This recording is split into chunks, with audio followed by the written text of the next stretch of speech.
Welcome to the 2021 League of Women Voters Annual Spring Candidates Forum. Again this year, we are presenting a virtual event with much appreciated technical assistance from Walpole Media TV. My name is Nancy Farris, and I am a member of the Westwood, Walpole, Dedham League of Women Voters.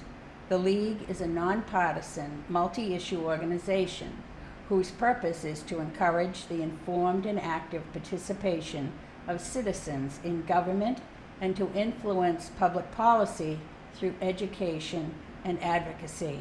It supports neither party nor person, but strives to inform the voters to issues and the qualifications of candidates. The League of Women Voters is an organization fully committed to diversity, equity, and inclusion in principle and in practice. There shall be no barriers to full participation in this organization on the basis of any characteristics that can be identified as recognizing or illustrating diversity. This year, there are 5 contested townwide races on the ballot, and there are contests in every precinct for representative town meeting except in precinct 6. All of these candidates were invited to submit taped introductory messages about themselves and to present their platforms for your consideration. These videos can be located on Walpole Media TV YouTube. During this program, we will be presenting moderated questions and answers featuring candidates for Select Board, School Committee, Planning Board, and Housing Authority. Candidates for the Sewer and Water Commission were also invited to provide taped messages. Our moderator for this program is Ms. Sue Flicop. Sue has been a member of the League of Women Voters for many years, is currently a member of the Wayland League, and has also served extensively on the League of Women Voters Massachusetts board as well. Welcome, Sue.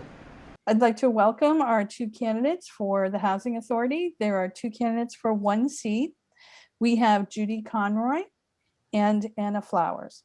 And we have questions for both, so we'll just launch right in. You have a minute to answer each question, and then let me know if you feel that we need to have a continued discussion after that. So we're going to start with Ms. Conroy. The first question is, although the Housing Authority's main responsibility is to oversee state and federal regulations, as a member of this town agency, could you think of ways to make the Housing Authority more receptive to concerns of Walpole residents? Yes, what I would like to recommend as a member of the board is that the group organize a local tenant organization, which would act as a bridge towards increasing communications between the tenants and the board of directors and the executive director. And this is allowed by Mass Housing. And it's something that I believe was done many, many years ago, but then it was given up for some unknown reason. I think that would basically give a voice to the residents. I'd also like to say that I would advocate as a board member to increase our housing inventory. I would ask that we get community support, although I know that federal funding is not available. I think there are creative ways to involve nonprofit in becoming actively involved in our housing. Great, thank you. Ms. Flowers, to you, 1 minute. Would you like me to repeat the question? Yes, please. Although the Housing Authority's main responsibility is to oversee state and federal regulations, as a member of this town agency, could you think of ways to make the Housing Authority more receptive to concerns of Walpole residents? Absolutely. So this is really the reason that I threw my name into the ring to run for this position, because I have heard so many of the concerns from folks I know who live in Walpole's public housing.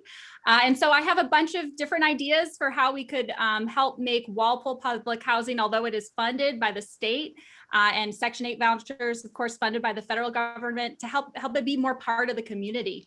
One is to try to have more of a support network in the community, volunteer days, volunteer organizations to come in and do some of the work around the properties that just hasn't been done. I know that we do a teeny weeny bit of this, and big shout out to Richard McCarthy for all the work he's done with some of the young folks in town, but I'd love to really scale that up.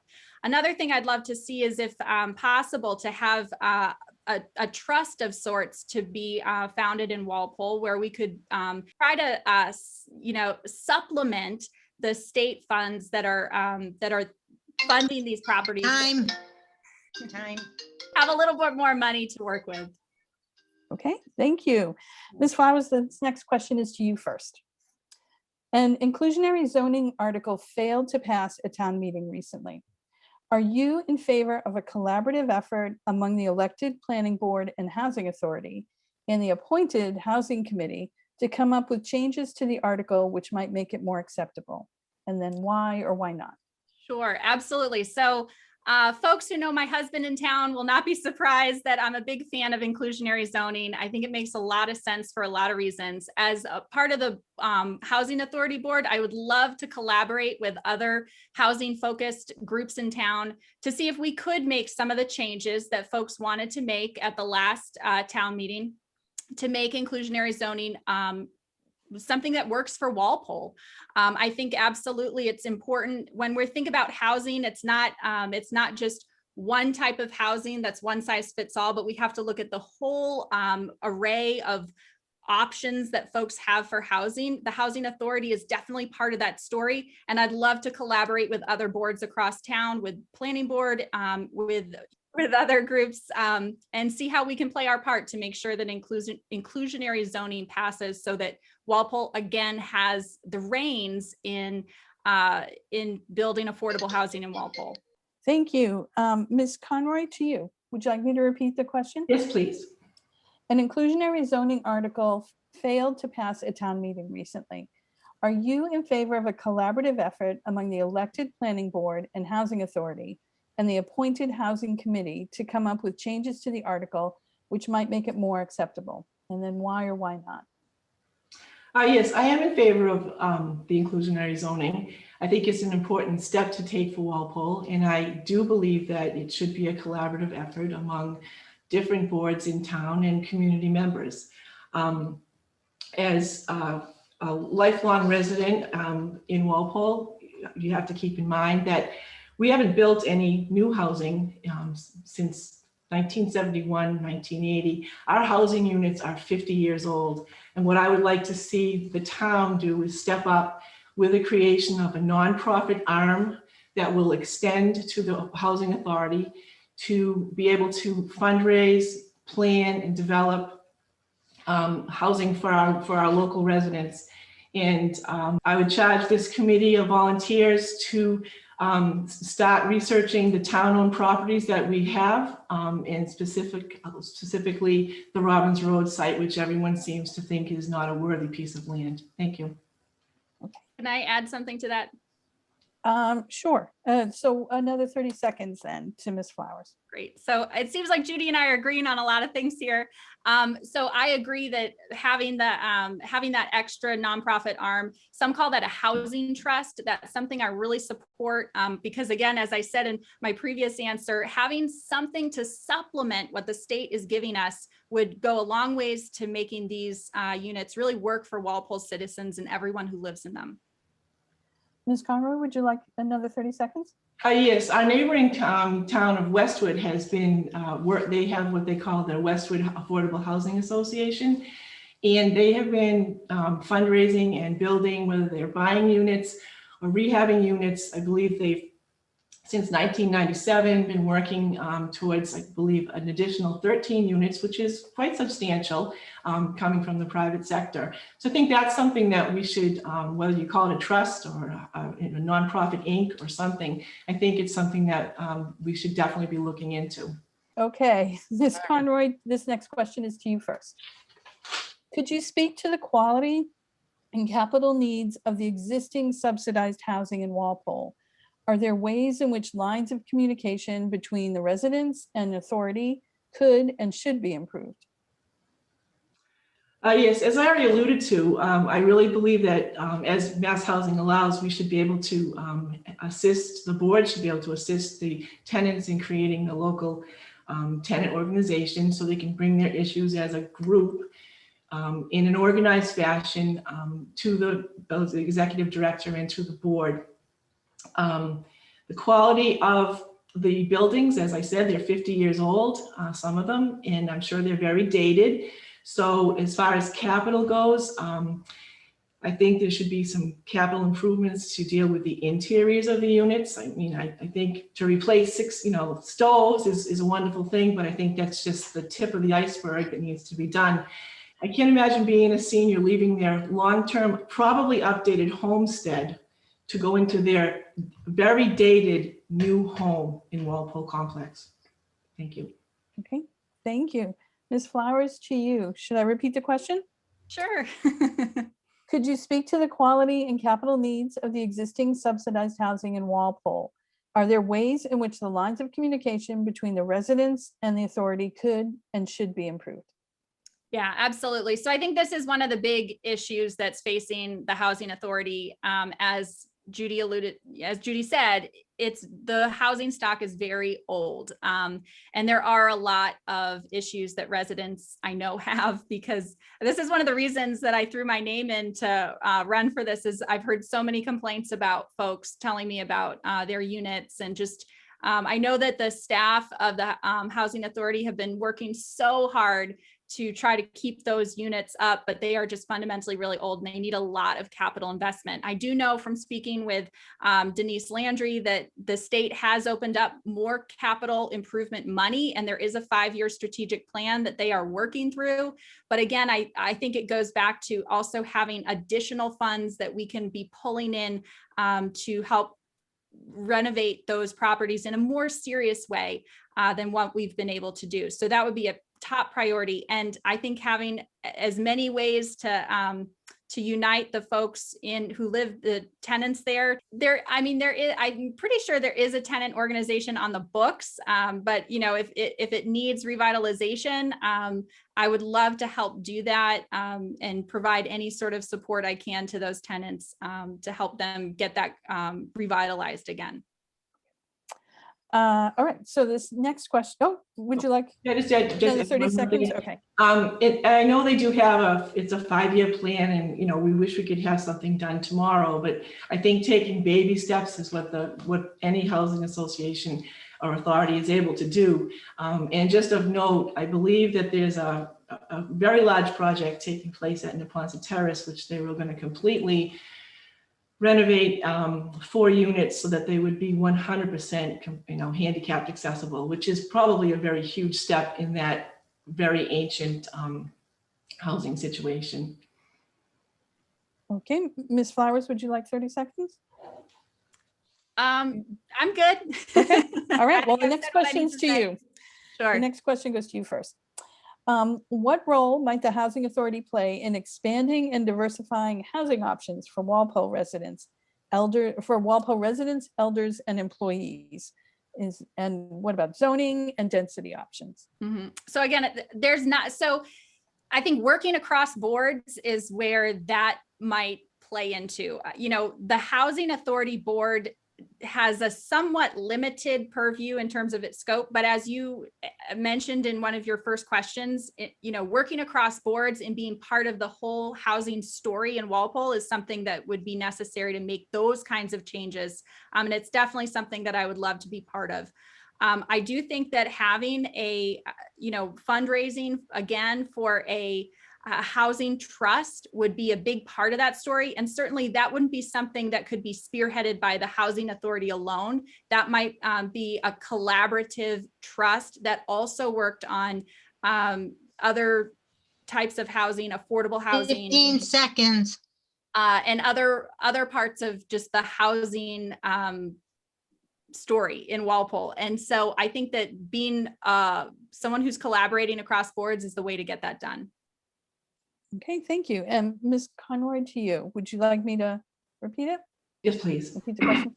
What role might the Housing Authority play in expanding and diversifying housing options for Walpole residents, elders, and employees? And that includes in zoning and density options. Okay. The first thing is I think the Housing Authority should always advocate for itself and for its seniors and veterans and families that we serve. That's one of the major functions that sort of is, they have their hands tied just because it's a money thing.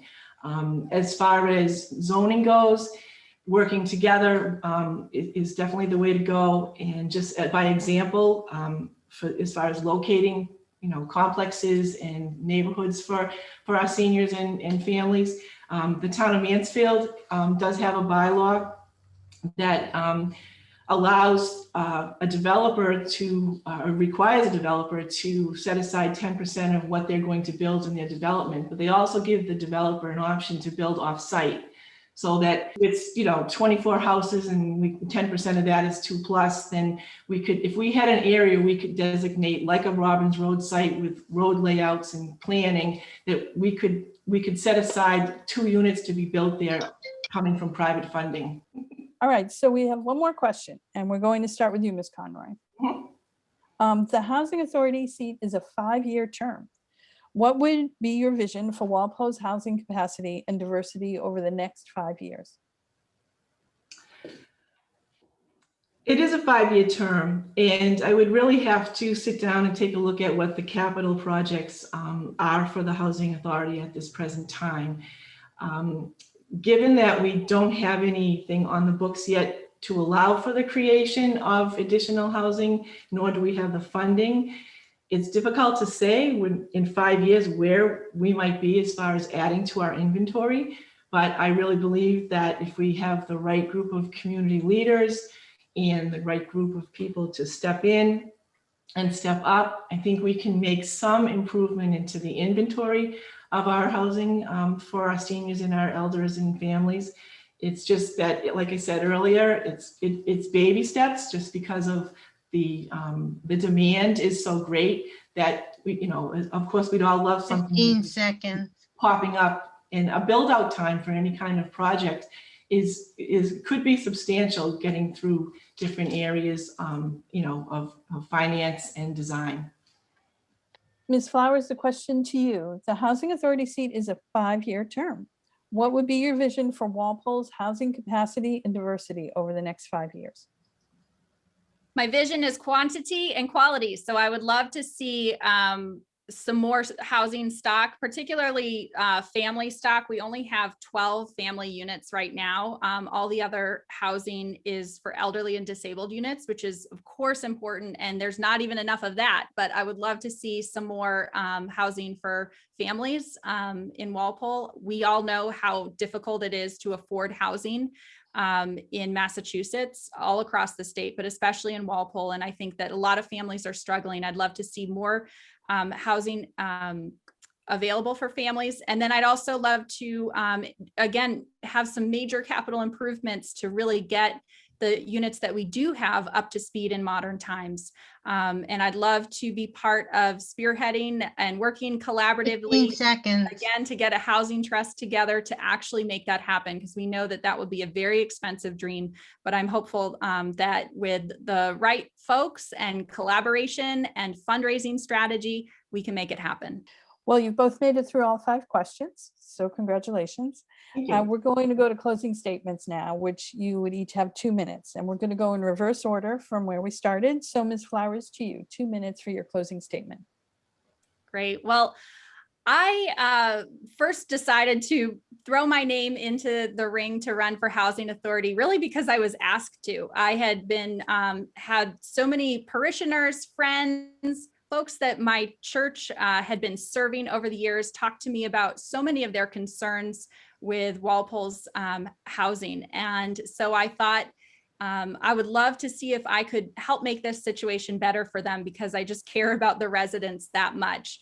If I am blessed to receive your vote, I would work so hard to make Walpole's public housing better and bigger, to have more opportunities for folks to find housing and to have the housing that we do provide vastly improved through additional fundraising and volunteer effort from our community. I'd love to see Walpole take pride in our public housing in a whole new way, to a whole new level.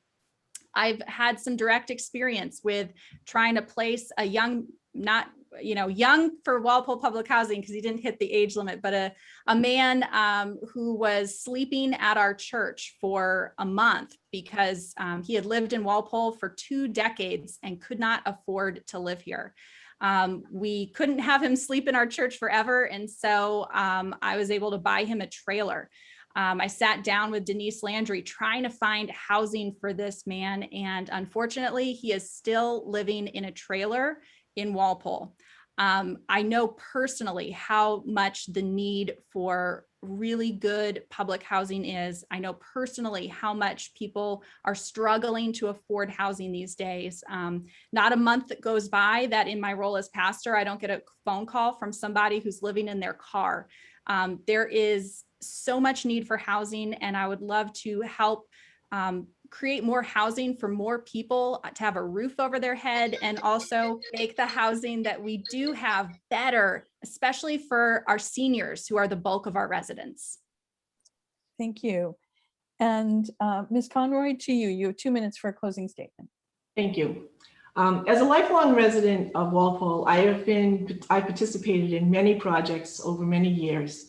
I feel like I have a lot to offer. I've retired recently, and I have the time to dedicate to this board. I have business experience, I have policy and contract experience, and property management experience. So I'm familiar with maintenance and tenant issues on a smaller scale. I have a positive attitude, and I'm motivated to help this group of citizens of Walpole. And I like to think outside of the box. I'd like to ask you to please consider my past accomplishments and know that I'll bring the same dedication to the Housing Authority that I have in the past. And I will do whatever it takes to make things happen.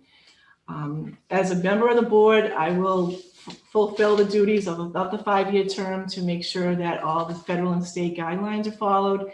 I will encourage the organization of the tenant group. I will advocate for more units whenever possible.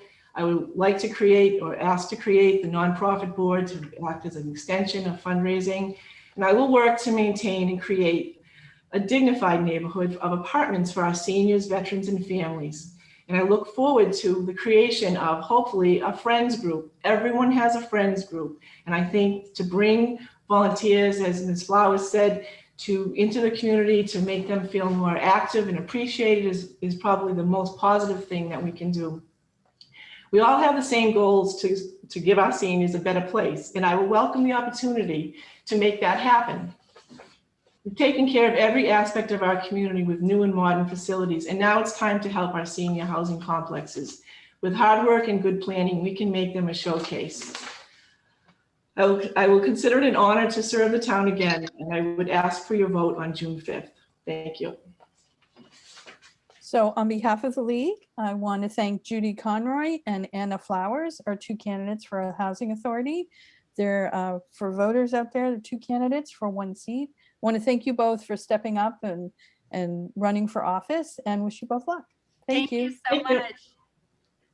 Welcome, Walpole voters. We have 2 candidates here for planning board.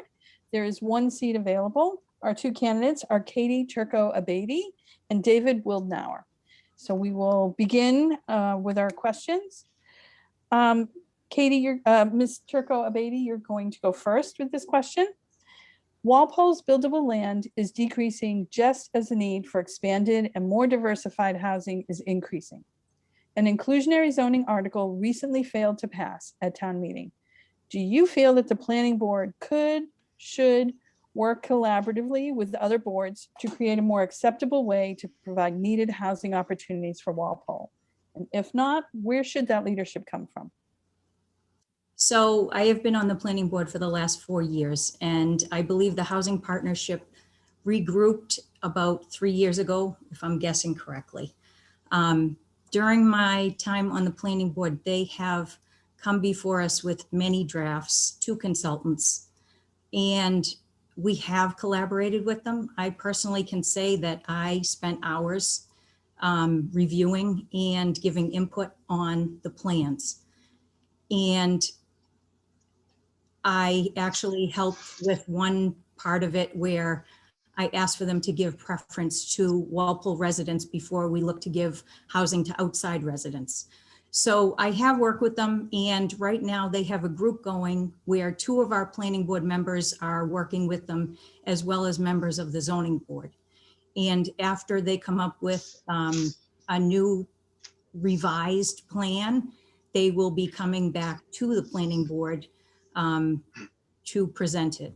And I look forward to that. I hope that it has some changes to it. And I do think we have worked with them, and I am glad that the board is continuing to work with them. Mr. Wildnauer, 1 minute to you.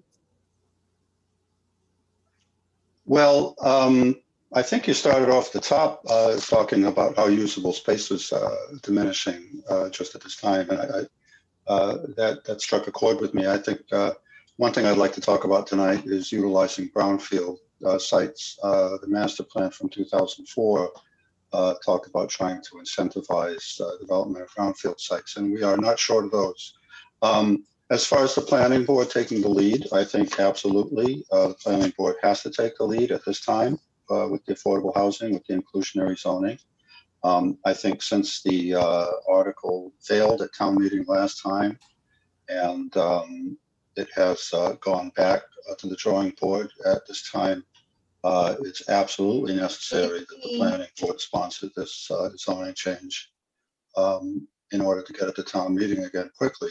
If you look at some recent meetings of the planning board, you'll see that it's been a long pull to get to the point now where the planning board has finally agreed to work with partners in town.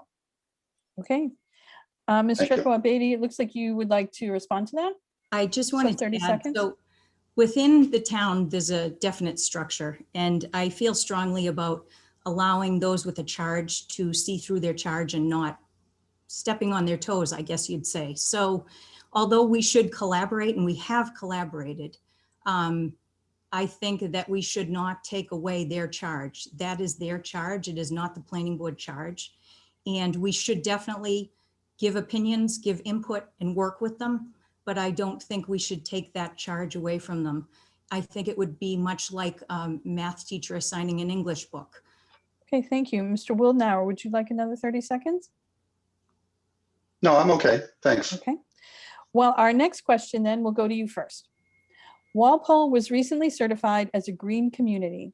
What are some of the ways the planning board might include energy conservation into its vision and deliberations on building and land use to take advantage of annual grant money? How can it keep Walpole moving towards a decreasing carbon footprint? That's a good question. I'm not sure there are a lot of ways. Energy conservation is really not a planning issue. I think we can work to expand land to make it available for large-scale solar applications. I don't know how zoning could incentivize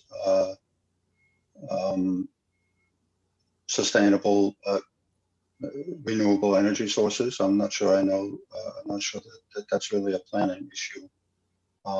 Again, I'll go back to brownfields development. I think that's very important. And reusing, if we could incentivize reusing existing buildings, that's a tremendous strategy of sustainable building and energy conservation. Okay, thank you. Ms. Turco Abate, a minute to you. So I agree in that I don't think that's something planning board can take charge of, in that we are heavily regulated by rules and regulations on the planning board. It's not an opinion-driven job, which you quickly learn when you are on there. We have to go by the guidelines. That being said, over the past 4 years, we have had some situations, but nothing critical, where things have come up and members have asked, for example, lighting, path lighting up at the Walpole Woodworkers site, which is now housing. It was asked if they could use solar instead of electricity. So I think we can suggest things like that, but if it's not part of the rules and regulations, it's very hard to enforce. Okay, thank you. Ms. Turco Abate, this next question is to you first. What, in your estimation, would be an appropriate relationship between the planning board and developers?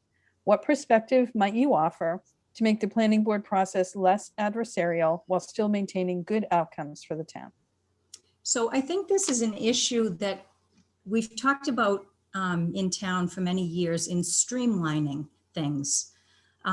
There's been discussion over the years, and I don't think it's had much of an outcome, not just in regard to the planning board, but with all of the departments. When these developers come forward, they have to go before many boards.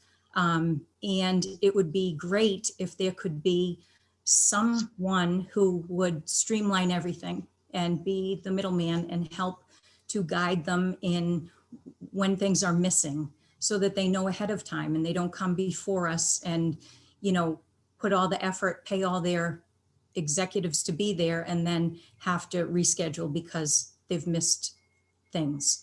So I would like to see, not just with the planning board, but with the town itself, a streamline for all of that, all of the permitting, all of the boards, so that it would be much easier for them and for the boards. Thank you. Mr. Wildnauer, 1 minute to you. Could you repeat the question, please? Sure. What, in your estimation, would be an appropriate relationship between the planning board and developers? What perspective might you offer to make the planning board process less adversarial while still maintaining good outcomes for the town? Okay. Well, I think the appropriate relationship is certainly cooperative, however, respectful and arm's length. It certainly has to be arm's length. We need to be independent. A perspective that I can offer is that in my career as an architect, I have represented clients in front of any number of municipal boards, planning boards, zoning boards, for significant projects in all sorts of different venues, small towns, large cities, other types of county-wide boards. So I've been on the other side of the table, and I know how all this works, and I know that a good outcome comes from a good cooperative relationship. Thank you. This next question will be to you first, Mr. Wildnauer. A master plan is a large expenditure of money. What ideas might you offer to increase community input and citizen participation to guide future development in Walpole according to the last plan?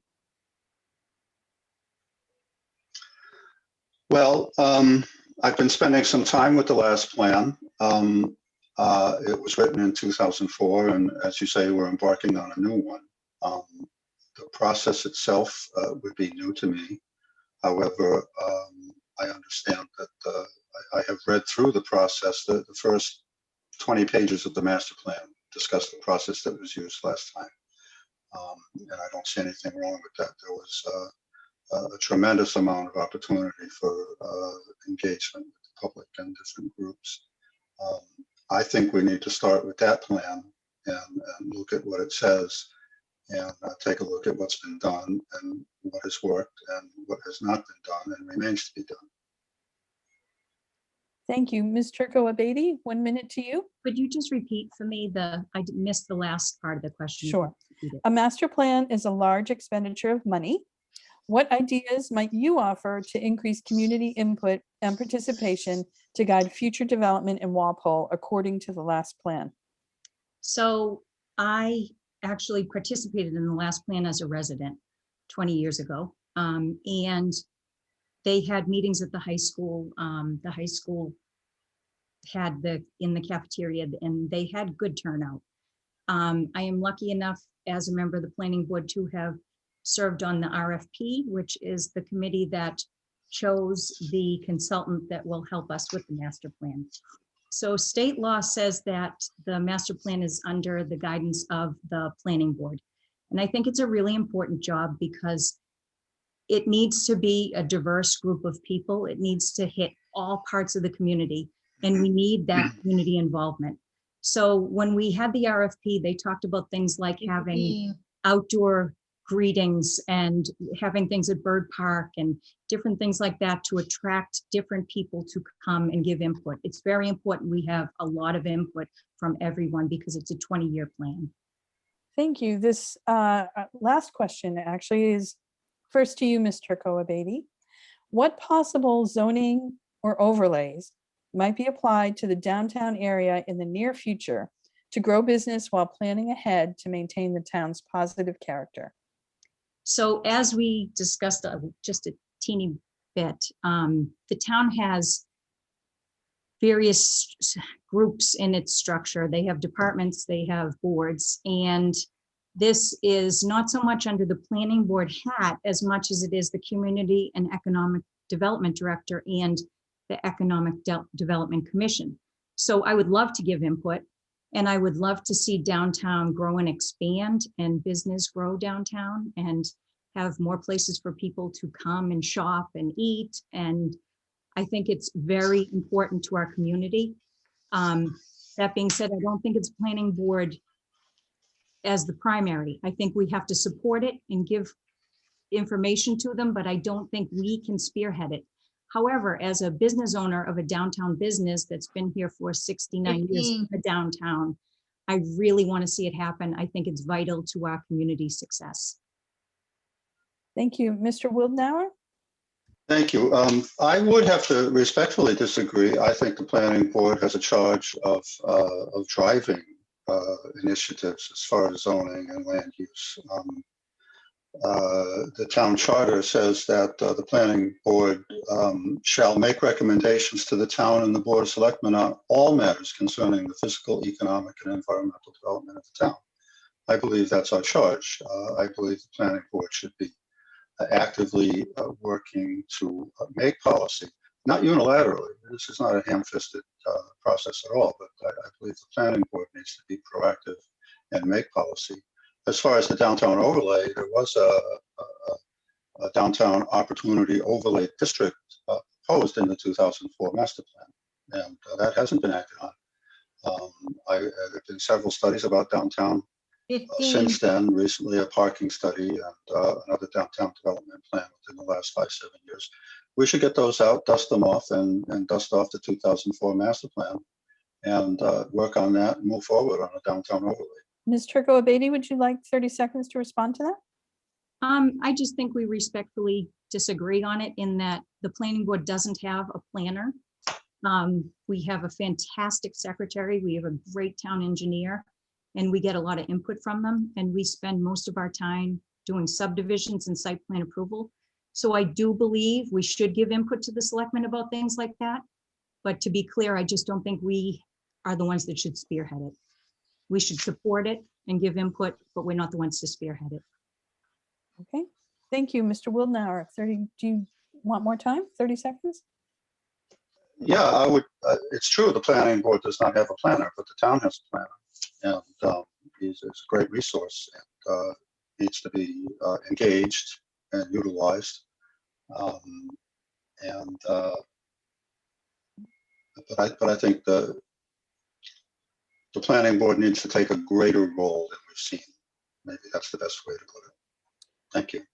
Okay, thank you both. I finished with all our questions, so we're going to go to our 2-minute closing statements, and we'll just go in reverse order from where we started. So Mr. Wildnauer, 2 minutes to you first. Okay, thank you. I would just like to say that I've been in town for, well, you can watch my video, that's my intro. I have, I believe, the qualifications to serve on the planning board. I certainly have the time and the energy to serve on the planning board. I think the big difference that we see between Katia and myself is that I would advocate for a more proactive stance from the planning board, one that looks to the future, anticipates, and works with partners in town to propose change, positive change that's good for the town and good for the residents. Job of the planning board, of course, is to review projects, grant special permits, do site plan review, and approve subdivisions. So that stuff is, it comes to us as a planning board. It comes to the planning board. And but that's not the only job. The greater job of the planning board, I believe, is to be an active body that is an agent of change, that works to initiate positive change for the town. Thank you. Thank you, Ms. Turco Abate. 2 minutes to you, please. So like David, I'd ask you to watch my video, but I will say it horrifyingly because I was so nervous when I filmed mine. It's a little painful. That being said, I think that my experience speaks for itself. I'm a lifelong resident. In my video, I listed some of my volunteer work. I couldn't list it all because we had 2 minutes. I think that my experience within the town and within the community volunteering, as well as having appeared before all of the boards in town as an applicant. And most importantly, my love for Walpole make me the best candidate for the position. I really want to see Walpole advance and grow, but I want us to hold on to who we are and not become someone else. So I respectfully ask that you cast a vote for me on June 5th. I will work hard. I will continue to work hard like I have and do the best for Walpole. Thank you. On behalf of the league, I want to thank you both for stepping up and running for office. To our Walpole voters, we have 2 candidates for the planning board for 1 seat, Katie Turco Abate and David Wildnauer. Thank you both for being here. So for a school committee, we have 5 candidates for Walpole School Committee for 2 seats. The candidates are Bill Buckley, Christina Connolly, Jennifer Geosits, Beth Pellick, and Katia Santiago-Taylor. We have 3 of those candidates tonight, and we have several questions to ask them. So we are going to launch right in. Mr. Buckley, we're going to start our first question with you. Okay. During school shutdowns, the educational gaps have often widened, especially among children with neurodiverse learning issues, such as special education students, autistic students, and students facing mental health and emotional challenges. Elementary schools in Walpole must share staffing resources such as adjustment counselors, school psychologists, occupational therapists, as well as some unequal facilities. How might the school committee raise awareness of and prioritize the work of Walpole's Special Education Director and CPAC, the Special Education Parent Advisory Council, striving to avoid out-of-home school placements whenever possible? And there's another part to it. Do you accept that all children, do you accept that all children benefit from being afforded myriad teaching and learning styles? Through you, Madam Chair, absolutely I do. My mother was actually the chair of CPAC for 10 years when I was a boy. I was a special ed IEP student myself. So I completely agree that we need to find spaces and opportunities to educate students within Walpole. And we've done that in a lot of amazing ways. Number one, we've partnered with the Tech Collaborative so that students who may have to go out of district can still go to schools within our school district, number one, at Plimpton, as well as in East Walpole. Additionally, I think the beginning part of this question was talking about the neurodiverse and social emotional needs of students after the pandemic. And one thing to really point out is Walpole aggressively tried to get students back in as fast as possible ahead of the governor's deadline. We got grades K, 1, and 2 in well before they were required. And finally, when you talk about the emotional needs, we have in this budget doubled the amount of school counselors we have in our elementary schools to address that very problem. Thank you. Ms. Geosits, 1 minute to you. Yes, I agree that there were a lot of challenges associated with COVID and different learning styles. It's clear that remote learning was tougher on some students than others. And I know when the students get back into schools in a more, they're back in person now, but the teachers are going to be addressing some of these issues, and some of that can be done through 504 plans. Our special education program is really good, and parents work, with the teachers and try to address some of these needs that came up. And as Mr. Buckley said, I do think it was great that we got the students back in school where they can get the best education possible, and we can eliminate some of these issues that they're having with, remote learning, which was a tough thing. Ms. Santiago-Taylor, to you, 1 minute. Hi, so thank you so much. I want to first start by saying that many children with an IEP are not only affected during COVID, they have been affected for many years. I have a child with an IEP. We struggled significantly to begin the IEP. There was a lot of controversials, a lot of back and forth. And even throughout the process with the IEP, the message I keep saying, getting from the school program is that unless we can prove there's a significant delay, a significant gap, a significant behavior of like unlearning as much as they had learned, they will not be able to help us during the summer. I think that is problematic. The way the entire way that the IEPs are done in Walpole have to be reevaluated because they're not working for many parents. 15. In addition, there's many different things that we can do. And I do think that we can do a little bit better making sure that we can provide services over the summer to cover some of the IEP and challenges that some kids had. Okay, thank you. I know this was a big question, multi-part, big topic. Do we want another 30-second round, or are you ready to move on to the next question? Okay, ready to move on? I'll take 30 seconds. Okay, well, first let's go in the same order. Mr. Buckley, would you like 30 seconds? Sure. I think importantly, I want to again stress bringing students back was crucial, and bringing them back at the time they are has been crucial for our staff to triage and see where students are, especially our guidance staff as well. But I'm always open to looking at the way we do things in the Walpole public school system, and if reelected, I would definitely be open to reevaluating how we do IEPs in those meetings. Thank you. Ms. Geosits, another 30 seconds. Sure. I want to say that we haven't gotten a lot of feedback on this issue from the school committee at the school committee level. So, as Bill said, we listen to feedback from the community and address concerns as they're raised. So I do know that we did send around a letter recently that talked about additional learning over the summer, and hopefully that will address some of the concerns, but we're happy to work with people on these issues. Okay, and Ms. Santiago-Taylor, 30 seconds. I think it's great. And I will also add that some of the main issues that we have is that we keep saying as a town saying that we meet the state standards. Well, in my last IEP meeting, one of the state standards is using a very antiquated term that has not been used for many years that describe intellectual disabilities. To me, I was completely horrified that a school member was using some of that language in a parent meeting. So again, I want to reiterate that I am really happy with the school system. Okay. We do need to move on. Yeah. All right, so our next question, Ms. Geosits, you're going to go first. And the question is, it's much shorter this time. That was the biggest question. A majority of towns and cities in Massachusetts provide free full-time kindergarten for their young students. When do you think Walpole will be able to do the same? Well, I can say that I've been very involved with this process. I co-chaired the free full-day kindergarten initiative back in 2016.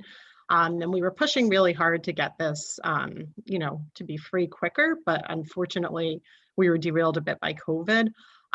We brought down the cost $24.50 over the years, which, was a real accomplishment, but it's a challenge finding, you have to replace the funding. So I anticipate within the next few years that this will be free for all students, and I've worked very hard and will continue to work hard to make that a reality.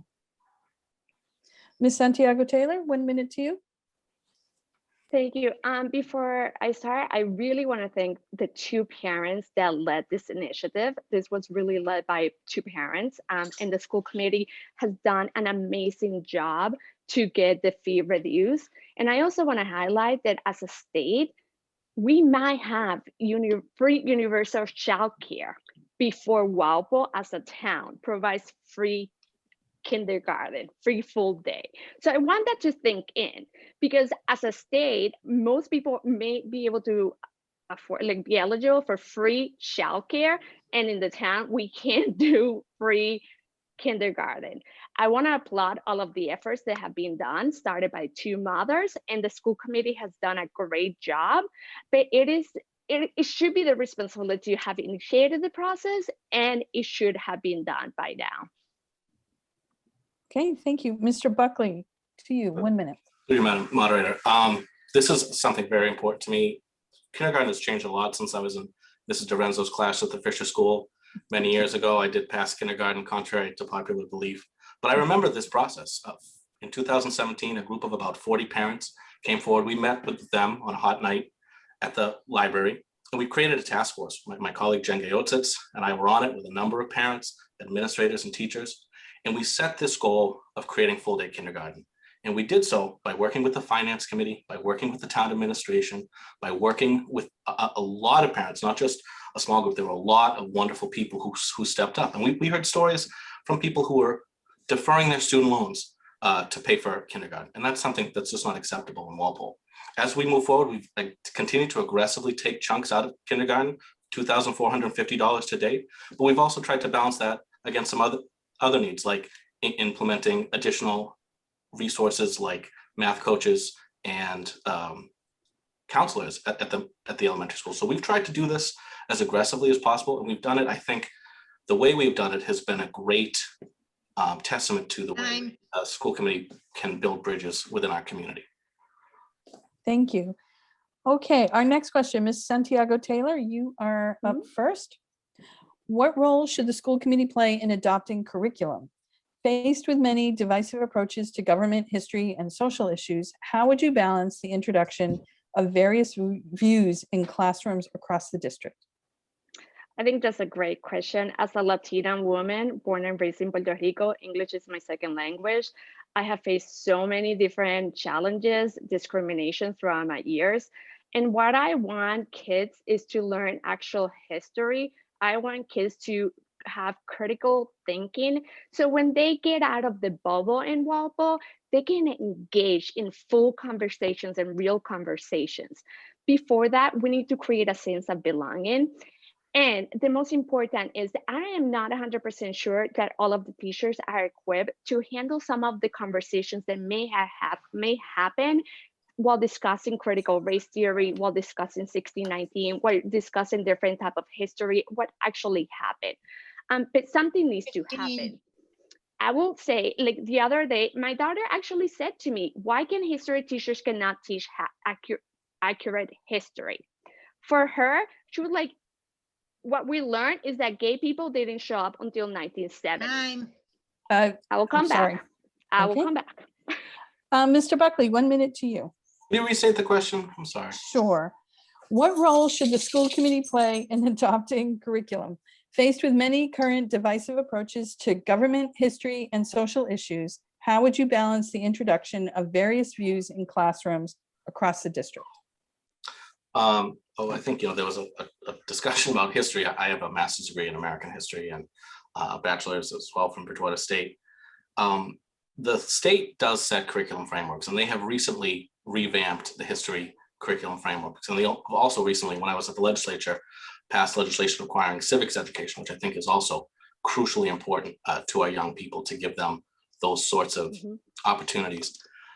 I love dialogue. I think, I studied philosophy as an undergrad as well. I think my experience in the Walpole Public Schools was I had teachers who brought forward to me great varying texts that we could dive into. As a school committee, we look, especially in history, at the implementation of the state frameworks, and the state frameworks have been continuing. Thanks, Linda. Have been continuing to evolve, and I think there's a place for a wide variety of ideas, and I think Walpole has the tools and is on the road to do that. Thank you very much. Ms. Geosits, would you like me to repeat the question? Sure. Okay. What role should the school committee play in adopting curriculum? Faced with many current divisive approaches to government, history, and social issues, how would you balance the introduction of various views in classrooms across the district?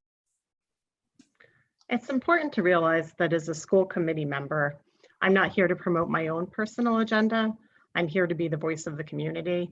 So I think you talked about, divisive topics and history and the way it was taught. So I think community input and consultation over any big changes is really, really important. And we want to make sure that our community wants to embrace some of these different ideologies. We have a great relationship with our teachers in town, and many of these teachers live and they teach in our town, and we would want to get their input as well, especially if they're the ones who would be expected to teach these topics. In general, I'm an independent voter and I look at issues critically with no preconceived notions. So I would look at a topic like this, as I have in the last 9 years. I would research, gather information, I would benchmark and see how other districts across the state are doing it and look at their successes and their failures. Okay, thank you. Can we have 30 more seconds? Sure. Would you like to go first then? 30 I sure seconds? will. So I just want to make sure that we understand that racism is not a controversial topic. Racism is a reality. And when we address history, we need to teach history the way history actually occur. We have to stop erasing history. And I want to go back to what Bill Buckley, I think the civics program said. The civics program was an amazing experience, and it's going to be amazing for our students. And at the same time, I want to make sure that we understand that the state mandates can be really antiquated. 1999 is the last one for health. Thank you. Mr. Buckley, would you like 30 seconds? I'm good. Okay, and Ms. Geosits? All set, thank you. Okay, thank you. All right, so our next question, we're going to go to Mr. Buckley first. Okay, hundreds and hundreds of cars carry students to and from our schools every day. Once we are out of pandemic protocol, would you be receptive to finding ways to make the use of buses more attractive and affordable for most families? Sure, thank you. It's important to realize that our bus contract is a single bid contract. We bid it every year. We get one bid. We have a great partnership with Conley Bus, but it is not competitive. And that the bus fee that we have in our community only pays a fraction of what it actually costs to ride the bus. We work very aggressively to make sure we have, and I want to give a shout out to Mike Fisher, our business manager, and our transportation director, who work tirelessly well into the school year to make sure we use as little buses as humanly possible to provide those savings. But it's a really large expense. But I know when I was in high school, we carpooled, and I'd love to see us continue to kind of encourage carpooling. I go to the walk to school day every single year at Old Post Road School. So I think there are opportunities to kind of provide spaces to change how we do things, but we're kind of stuck with the fees the way they are, unfortunately. Thank you. Ms. Santiago-Taylor, you're next for 1 minute, please. Hi. So yeah, the bus fee is high, but like there's a reason why it's high, and like there's so many things that you have to cut and so many things that you have to do. So that is a real cost. One of the things that I have been saying is that in particular the middle school, the drop off is really high by parents. It's not necessarily because they're not using the bus or paying for the bus fee. It's because it's the time where many parents are going to work. And it totally makes sense to drop off the kids as opposed to having the kids take the bus. If my daughter took the bus in middle school, she had to get up half an hour to 45 minutes before if I drove her.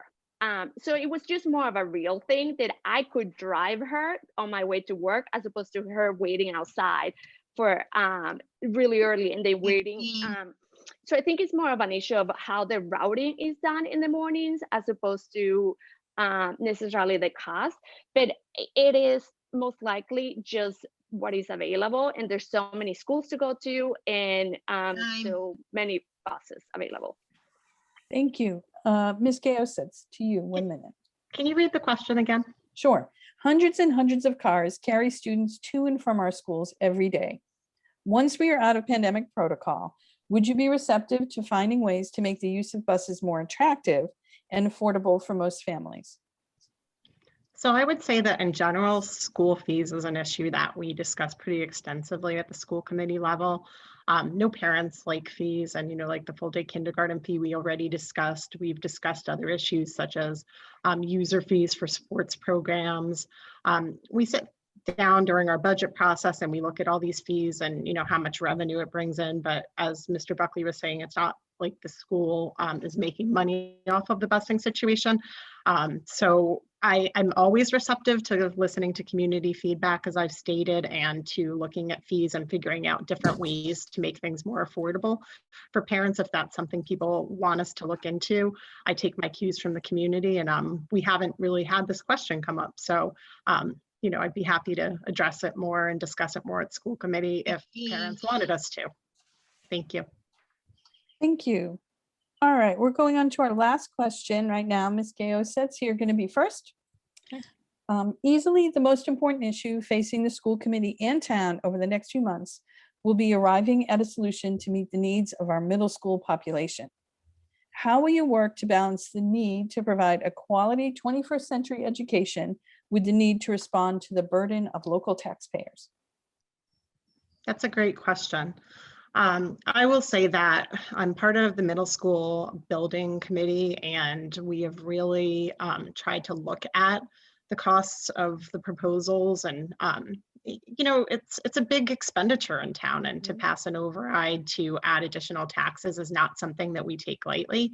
So we look at places where we can cut things, but through this whole process, we've been really weighing what, you know, if we bring a central kitchen in, for instance, does that benefit the school committee? Is that money worth it? So these discussions have gone on pretty extensively during the school building committee meetings and, you know, behind the scenes. So it's very important, like I said, to remember that this is a burden on the taxpayers. And even though it's going to be a great benefit to future students and will really help with property values and such in town, I take that responsibility very seriously. Okay, thank you. Mr. Buckley, to you. Please restate the question. I'm sorry. Sure. Easily the most important issue facing the school committee and town over the next few months will be arriving at a solution to meet the needs of our middle school population. How we work to balance the need to provide a quality 21st century education with the need to respond to the burden of local tax. Well, I went to Johnson in the 90s, and my little old gray-haired mother was the first class into Bird in 1961. Hopefully she doesn't watch this and get mad at me for saying that. So these buildings are great buildings, but they've reached the end of their useful life. I'm not going to tell you what I'm going to do. I'm going to tell you what I've done for this project. I've been a strong advocate from the day I got on the school committee about replacing our middle schools. As I voted against putting the high school above the middle schools on the MSBA pipeline for our statements of interest. When we did get statements of interest into the MSBA, an organization that could give us tens of millions of dollars as a town to defray the cost of this project, as a State House staffer and as a school committee member, I testified before the MSBA several times. And we talk about community solutions for our entire community. Thanks. As a State House staffer, I worked very hard on the senior circuit breaker tax credit, helping seniors get tax breaks on their property taxes. So I would continue to aggressively help all of Walpole seniors lower their taxes if we go forward with this project, which I hope passes. Thank you. Ms. Santiago-Taylor, 1 minute to you. Okay. So I am one of the two members, community members, the middle school building project, and I just do ask to be nominated for the position because I'm really invested in education. But furthermore, a middle school is a sense of community. It's a place where all of us, whether people have children or not, should be able to celebrate, because it's what the place, the tools that we're going to give our kids to be successful as human beings is a start. And we can't really focus on critical 21st century learning. We really can't focus on physical education. We really can't focus on math or history unless we have the tools to help our kids to become successful at it. And a new middle school will give that. We'll have the space. It will have a sense of community. It will give them something to be really proud of that can last for many years. And then it's going to be something that we can use as a community if we have any activities or any events that we want to come together. Thank you. Thank you. Thank you all. You've made it through 5 questions. So congratulations. And we're ready to go to our 2-minute closing statements each. We're going to go in reverse order from the way we started. So Ms. Santiago-Taylor, you are first with 2 minutes. Hi, so my name is Katia. I was born and raised in Puerto Rico. I have been a really active member of the Walpole Public Schools in the community since I've moved here 18 years ago. I have two kids, one a 10-year-old at Fisher School and a ninth grader or 15-year-old at the Walpole High. I'm part of the Fisher School Council. I'm part of the middle school building committee. I work really hard to establish the Walpole Public School intervention plan. I dedicated significantly towards I bring a lot of dedication, passion to this field. A policy development center. And for our 21 years, I have been working with survivors of sexual violence and trauma in different capacities. And what I most do often is that I am tasked into leading multidisciplinary approaches and multidisciplinary systems. And that means that I have to work with hospitals, I have to work with shelters, I have to work with law enforcement, I have to work with community-based programs. And I bring them all to the table so we can work together to support survivors and to reduce trauma. I believe in a prevention approach. I believe that our future, we should be proactive. Our future should not continuously be reactive. We need to think 10 years from now. We need to start thinking, what is it that our kids are going to need when they leave this community? And we need to give them that. I am committed to focus on diversity, belonging, equity, inclusion. I want my kids, my little Puerto Rican kids, to have a belonging in this town. I am committed in continuing to increase equity and transparency. That is getting the community engaged. And lastly, I really want to focus on 21st century to think critically so they can make the best decisions. Thank you. Ms. Geosits, 2 minutes to you, please. I am passionate and I have dedicated myself to the town since I moved here in 2008. While in school committee, I have been an active member, chairing the board during 2018 to 19, and I was the vice chair for 3 years. I co-chaired the Walpole for Free Full Day Kindergarten Task Force, as we discussed. I am currently a member of the Walpole School Building Committee, working hard towards building a new middle school in the town. In addition to serving on the school committee for the last 9 years, I have been a representative town meeting member for the last 4 years. Out of all the candidates running, I'm the only attorney and the only attorney currently on school committee. Having an attorney on school committee is helpful because we look at issues from a unique perspective and our insight helps keep the town out of trouble. I currently practice in the area of employment law, but I previously represented school districts across the state, so my insight into issues facing school districts is invaluable. The school committee has had an attorney on the board for the last 20 years, so let's keep up the tradition. Over my last 9 years on school committee, we've accomplished so much, and I'm not done yet. I plan to continue to challenge Walpole to make academics a priority. During the pandemic, we learned important lessons about alternative teaching methods and the use of technology, and I hope to leverage this knowledge to move the district forward. I also hope to finally make full-day kindergarten free, as we discussed. Finally, I will work hard to make the new middle school a reality. As an independent voter, I look at issues presented to me with a critical eye and no preconceived notions. In this challenging time, I think the school committee benefits from the years of experience that I bring to the position. There is a steep learning curve associated with being a member of the school committee, and I encourage Walpole to rely on school committee leaders with proven track records. I have children in the school system, 2 daughters at Fisher Elementary School, one who's about to go to Johnson, and I'm an RTM in town. Combined with my community service and 9 years of experience on school committee, I have my finger on the pulse of what is going on in Walpole. My experience is an asset to Walpole, and I can hit the ground running. I respectfully ask for your vote on June 5th. Thank you. Thank you. Mr. Buckley, 2 minutes to you. Thank you. And first of all, thank you for moderating this debate, to coming out here to Walpole, and Ms. Winslow and Ms. Farris for putting it up together. Sad we can't all be in the library like we normally were. I want to just end on a note of gratitude. I'm profoundly grateful for the quality K-12 public education that the people of Walpole gave me. It's something I can never really repay, no matter how many years I've been on the school committee or will serve on the school committee. I'm excited about the work we've done together, and I'm excited for another term, I hope, with my friends and neighbors' help, to continue to finish some of the projects we've started. I hope to make full-day kindergarten free in the coming years if re-elected. I hope to work collaboratively with our community to build a new 21st century middle school that all of our students, 6 to 8, deserve. I'm grateful at some of the transparency issues we've done together as a district, creating a transparency center, making the budget a lot more accessible to members of the wider public. But at heart, I'm grateful for what we've done together, the staff we've been able to add, the school counselors, the reading coaches, the math coaches, and I think we're on a strong footing and moving in the right direction. I'm grateful for the opportunity to speak here. I'm grateful for the opportunity to serve. It's not fun all the time.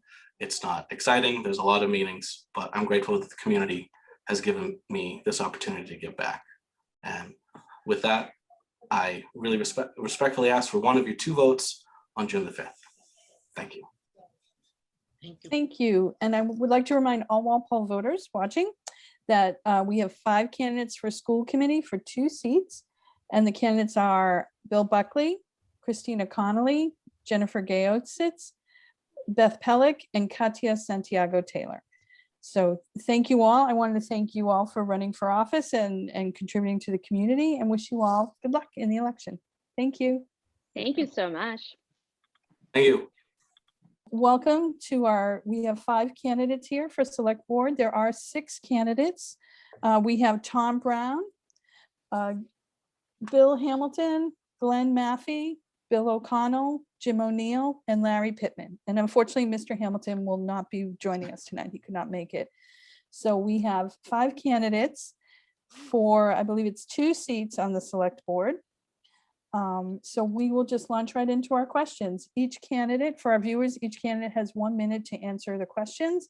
And then if there seems to be need for more discussion, we could go to 30-second rebuttals with our closing statements at 2 minutes each.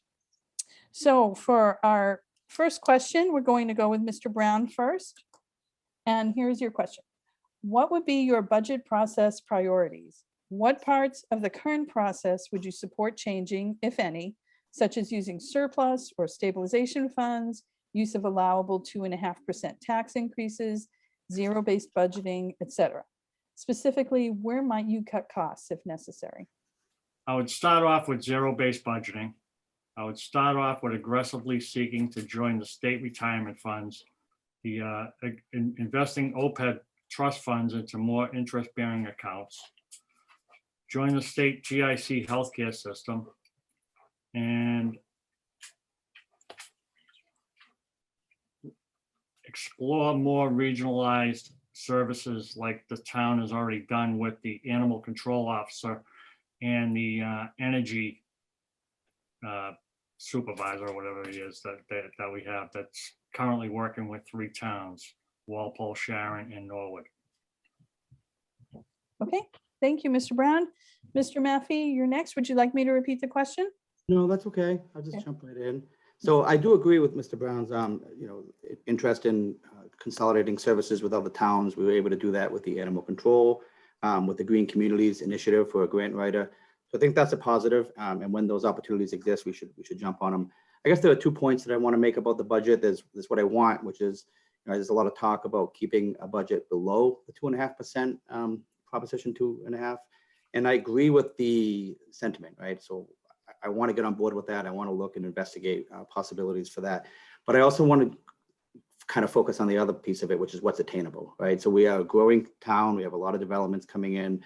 We have a need for public safety. We need to invest in public safety. We're adding 3 police officers this year.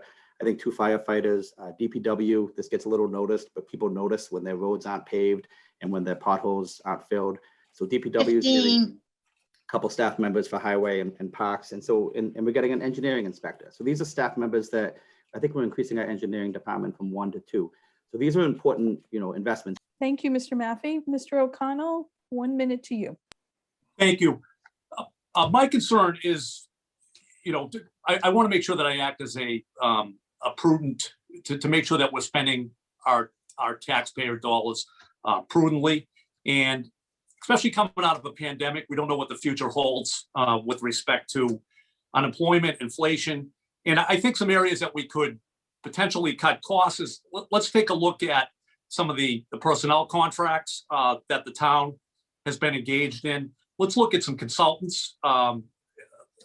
I don't know, if I'm elected, I really want to take a look at the litigation costs that the town is engaged in for many land use matters and other matters. The town has been, again, taxing to the max at 2.5% every year. I agree with Mr. Brown with his recommendation of a zero-based budgeting, but we really need to take a look at it. My job is going to be to make sure, again, that we are prudently protecting our taxpayers' dollars and spending our taxpayer dollars efficiently and cost effectively. Thank you.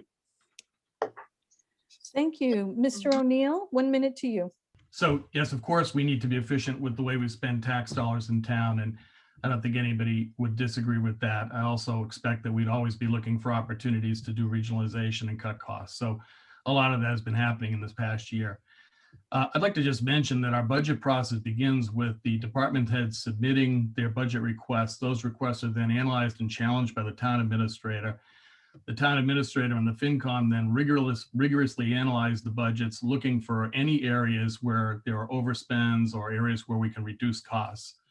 Ultimately, the entire budget comes to town meeting where it's thoroughly debated and ultimately voted. Of course, other boards and committees, including the select board, vote the budget along the way. But in the end, it's the town meeting that votes the budget and has the final say in the process. I believe we run a rigorous, transparent budget process and one that's very effective for the town. Thank you. Thank you, Mr. O'Neill. Mr. Pittman, 1 minute to you. Thank you. The town budget, over the last 8 years, my taxes have gone up 40%. That's 5% a year. That's not sustainable for people living in Walpole or people on fixed incomes, where Social Security's only gone up 11%. I think we ought to try to incent the town manager who, as Jim mentioned, puts the budget together, and maybe to hit some benchmarks, we will reward him with some incentives. I think if we incentive behavior, we'll try to get it, because right now the budget is going way up too fast. And quite honestly, most of it is personnel. It's probably 80% of our budget. So if we're going to control costs, we have to control adding personnel, and we have to watch it and make sure that these folks that we're adding are critical to the mission of the town. And we also should address the unfunded liabilities that we have on our balance sheet. OPEB, which is retiree healthcare, and the pension fund.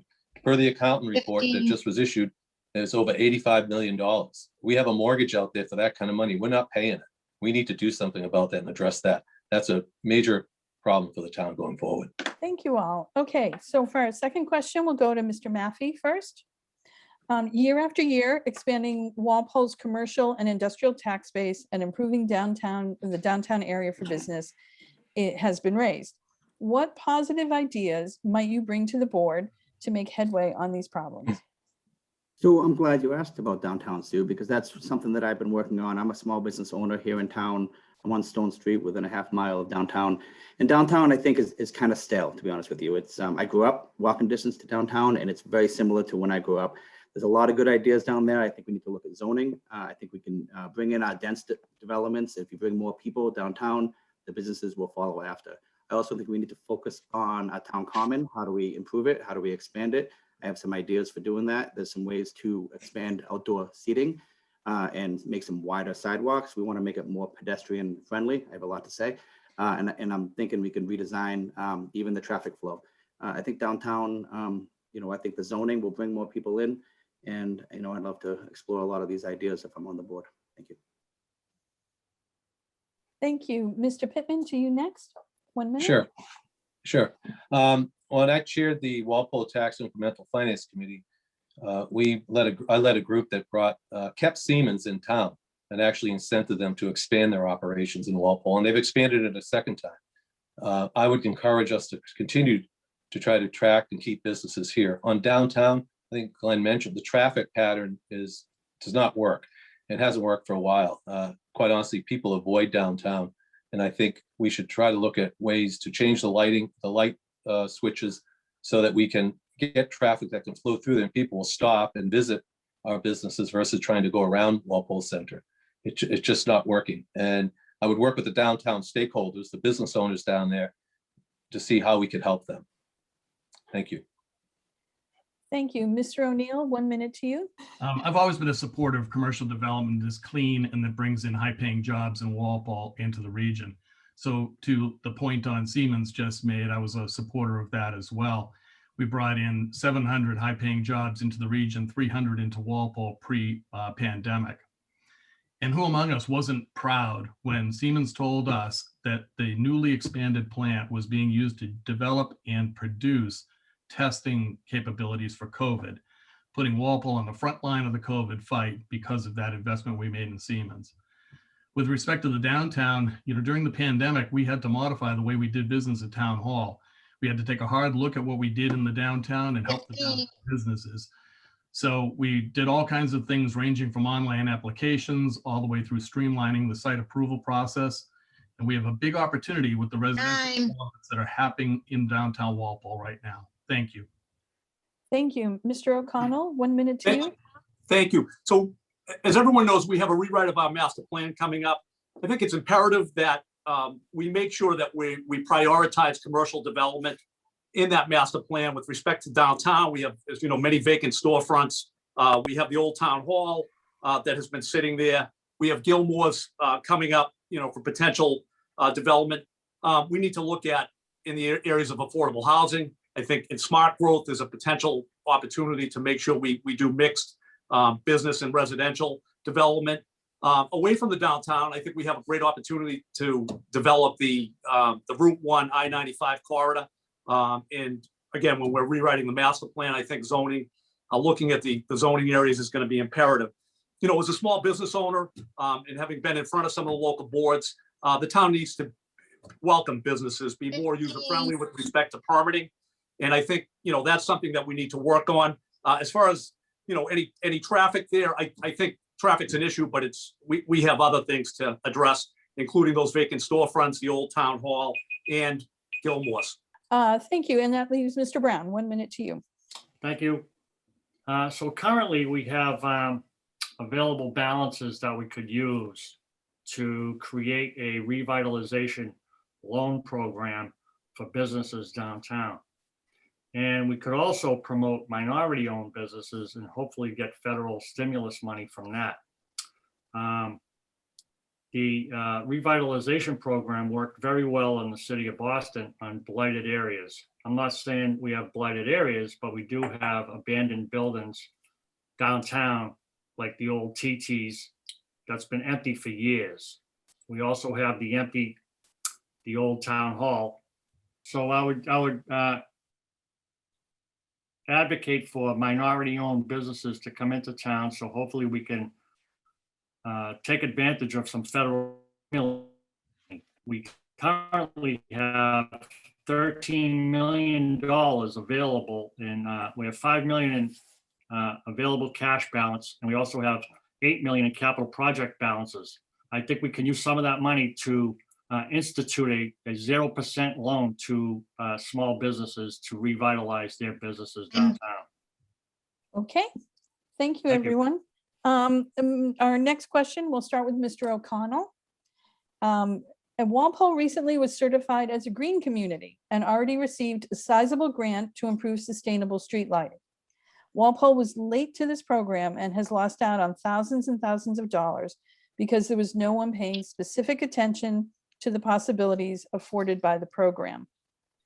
Now that considerable work has been done to get the town certified, how should the town decide which energy savings projects to pursue going forward, and who should take the lead? Well, I think the process should probably start with the town administrator, the select board, and all of the other boards, including making sure that any zoning or conservation commission needs are addressed, and to really take advantage of any of the state programs. I think we can, have substantial savings on our LED, on our electrical utilities. But we don't want to lose opportunities like that. If there's any state funding coming in, whether it's coming in, potentially for our housing or for green, green plans.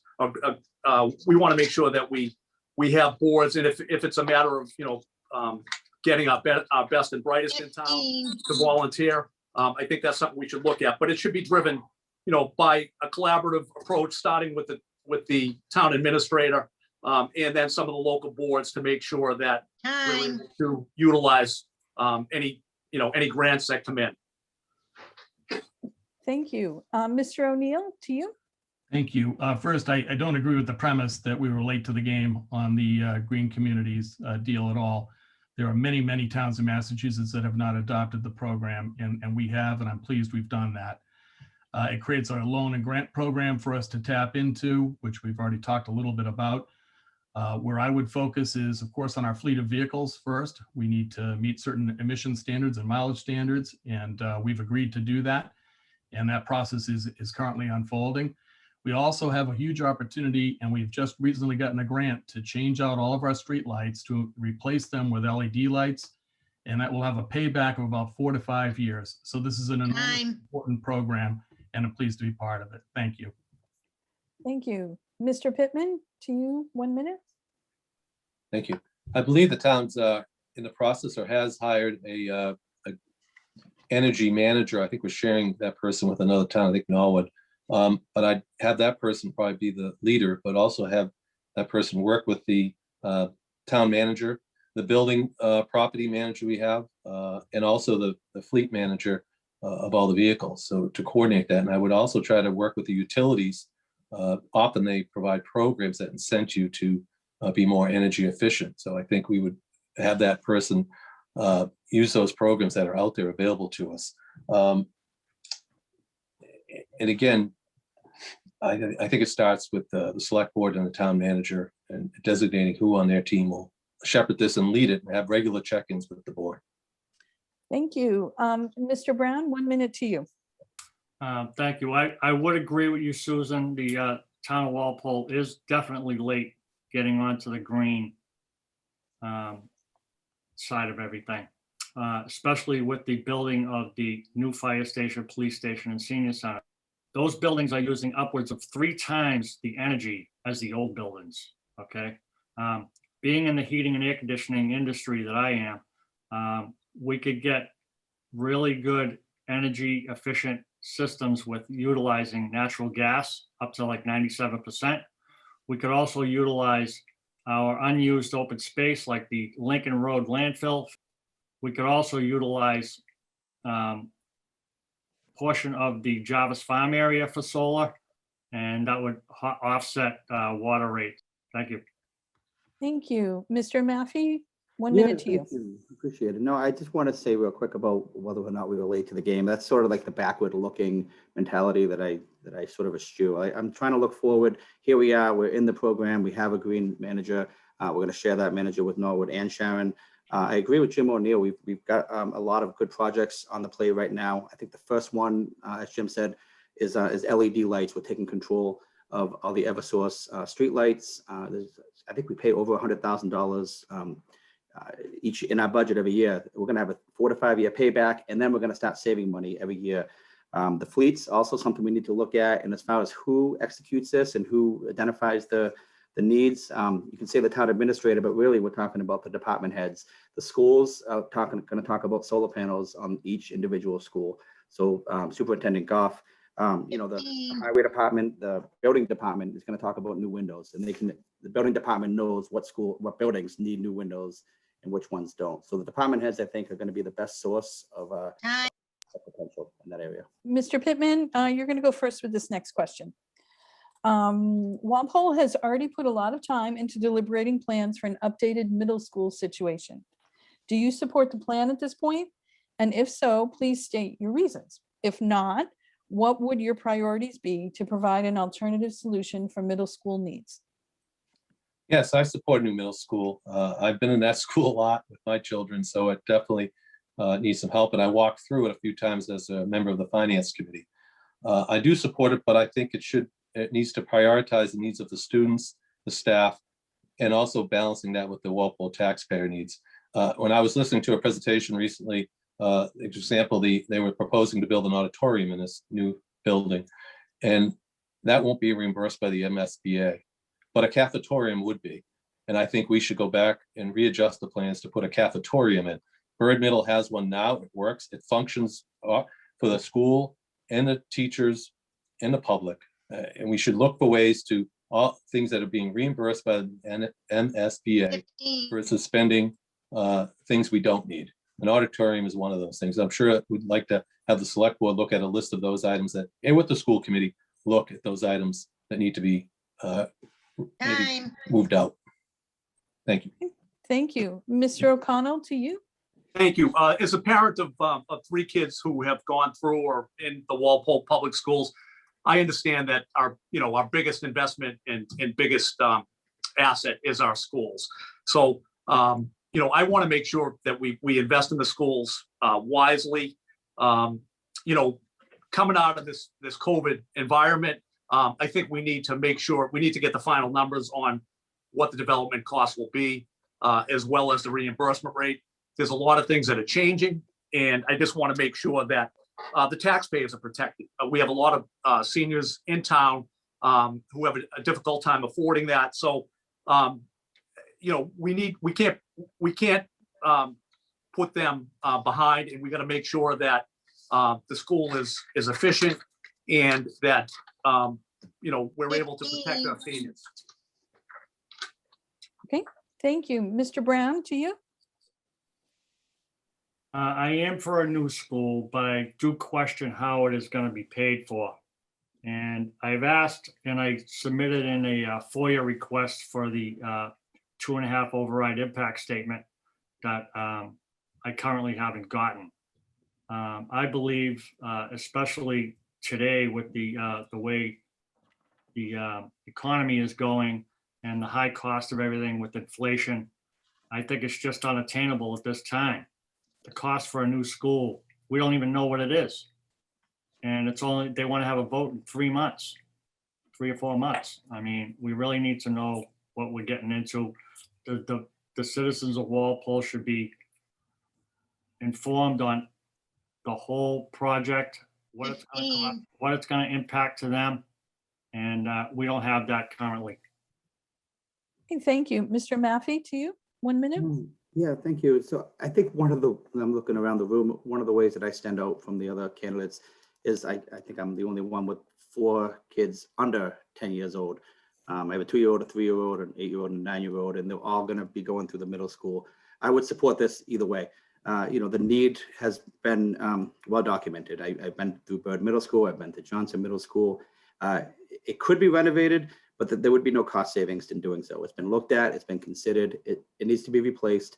And then in addition to the need is the opportunity, the state, and we do have numbers on this if anybody wants to look it up, and I can get you some documents. The opportunity is it's a $116 million project, and the reimbursement is $35 to $40 million.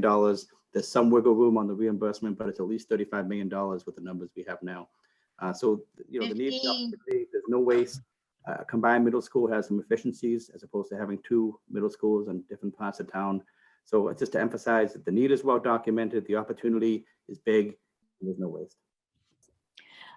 Thank you. Mr. O'Neill, 1 minute to you. Thank you. I do support the proposal for the new middle school at Bird. Education of our children is a fundamental obligation of society in my mind. Our children are our future, and a kid only gets to go to middle school once, and it sets the stage for how well they do in high school and college and beyond. The need is very clear. All you need to do is go and read the statement of interest that we submitted to the state. It lays out dozens and dozens and dozens of deficiencies within those buildings, and those buildings need to be brought up to standard. The opportunity is there. We're been accepted into MSB for $35 million, maybe more than that. And this is a great opportunity to offset a good deal of the cost, but the stakes are high. If we do not take advantage of this opportunity, it's likely to be another 8 to 10 years before we get back onto the list. And that's a big issue in my mind. So this is something that we need to do, need is well established, and I support it. Thank you.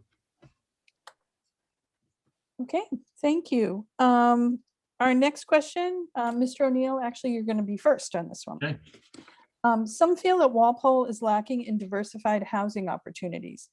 Who should take the lead on establishing an appropriate and feasible plan for such development?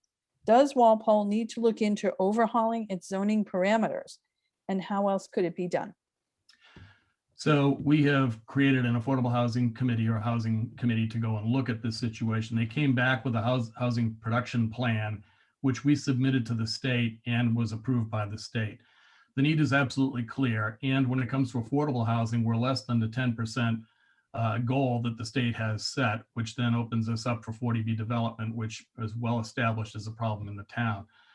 It is important that we focus on this as an issue, not just to, try to protect our neighborhoods and so forth, which is important, but it's also, I think, laudable to have a goal of achieving the 10% goal that the state has set.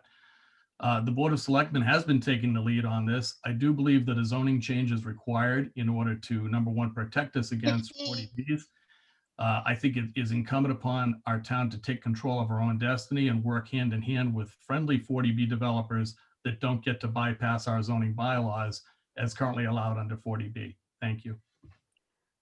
Thank you. Mr. Brown, 1 minute to you. Yes, I have. I've thought about this quite a bit, and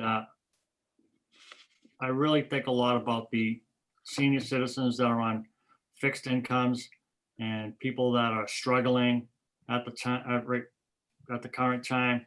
So what I would suggest is a choice for people to include their homes instead of selling them, would be like a voucher program or a voucher tax credit to voluntarily include their homes into the affordable housing bracket. Currently, we have upwards of 200 units downtown that could possibly become affordable units because they're not being rented. And unfortunately, due to that, the permitting on the buildings wouldn't allow those units to be incorporated in our goal of affordable housing. But I think we should explore ways to change that. Thank you. Mr. O'Connell, to you next, 1 minute. Thank you. Affordable housing is a critical issue. I'm concerned about some of the first-time home buyers who can't even touch some of the, the prices in town. And also for the seniors to be able to, who may be house rich and cash poor, who can't afford to stay in this town. Our zoning is unattractive. It does need to make changes. I think the town has missed an opportunity with respect to 40B.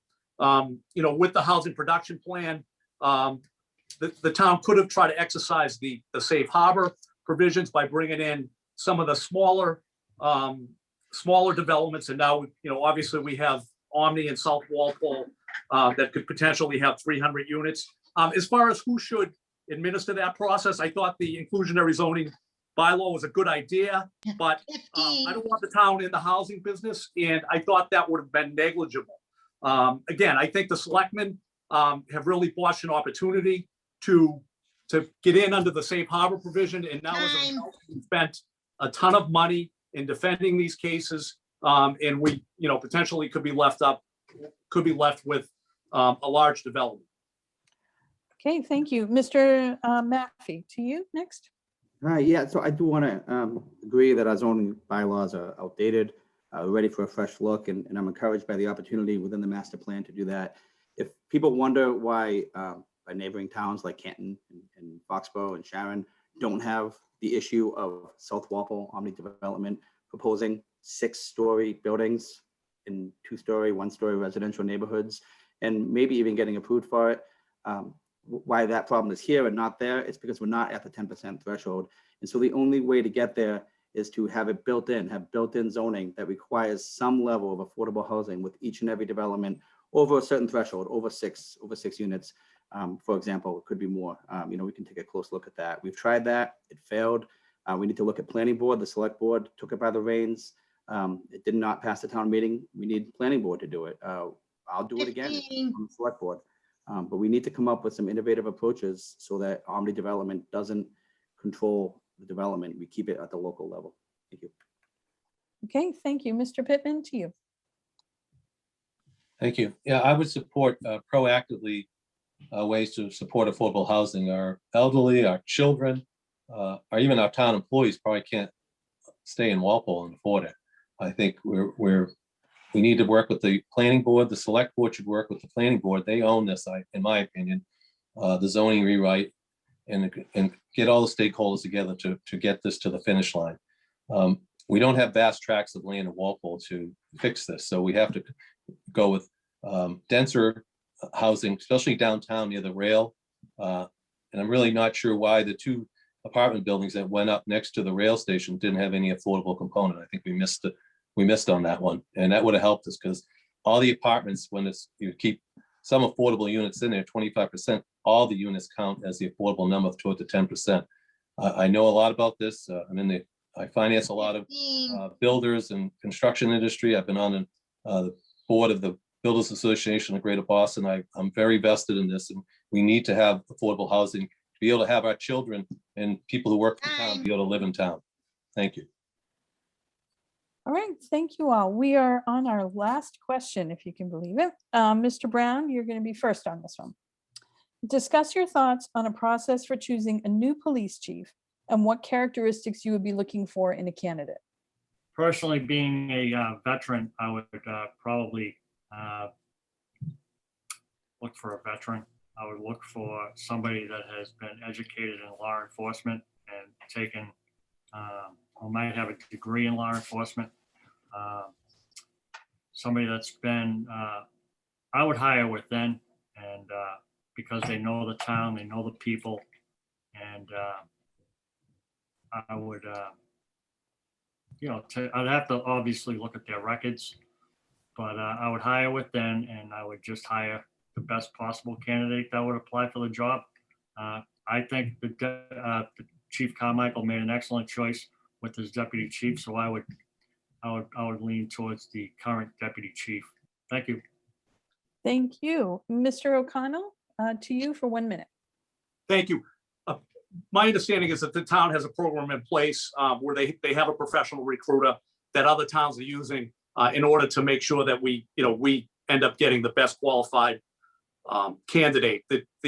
I'm sorry to see Chief Carmichael go. I think he did a great job, especially with respect to training and diversity and hiring wonderful candidates. I want to make sure that the police, the new commissioner, is able to head in that direction, give the police officers all the training that they need, especially in the areas of mental health, and to make sure that they're protected, and in the areas of diversity hiring. So, I think that the town has started the process, and we want to make sure that we end up getting a great candidate.